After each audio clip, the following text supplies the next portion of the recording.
মানুষের অভ্যাস চেঞ্জ করতে 100 দিন সময় লাগে। গবেষণা করে দেখা গিয়েছে যে কোনো অভ্যাস যদি পরিবর্তন করতে চান, তাহলে আপনি যেইভাবে আপনার লাইফকে সেটেল করতে চান, আপনার জীবনের মোড়কে যেভাবে ঘোরাতে চান, পরিবর্তন করতে চান, ওই কাজের উপর আপনাকে 100 দিন অব্যাহত কাজ করে যেতে হবে। তাহলে 100 দিন হয়তো আপনার কষ্ট হবে।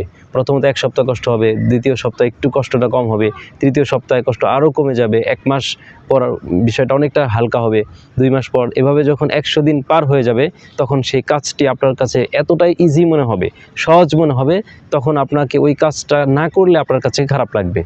আবার ধরুন আপনি কারোর সাথে কথা বলতে গিয়ে জোরে কথা বলেন বা ঝগড়ার মতো কথা বলেন, তাহলে এটাকে যদি চেঞ্জ করতে চান, আপনি প্রতিদিন আপনাকে এটার উপর প্র্যাকটিস করতে হবে, অনুশীলন করতে হবে যে আমি কথা ধীরে ধীরে বলবো, আস্তে আস্তে বলবো, খুব সরলতার সাথে, খুব বিনয়ের সাথে, ভদ্রতার সাথে কথা বলবো।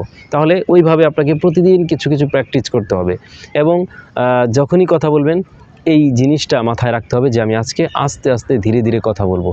এবং এইভাবে প্র্যাকটিস করতে করতে করতে করতে একটা সময় এমন হবে, 100 দিন পার হয়ে যাওয়ার পর আপনি অটোমেটিক আপনার ন্যাচারালভাবে, প্রকৃতিগতভাবে আপনি এমন হয়ে যাবেন যে আপনি আস্তে আস্তেই কথা বলেন, জোরে কথা বলতে পারেন না।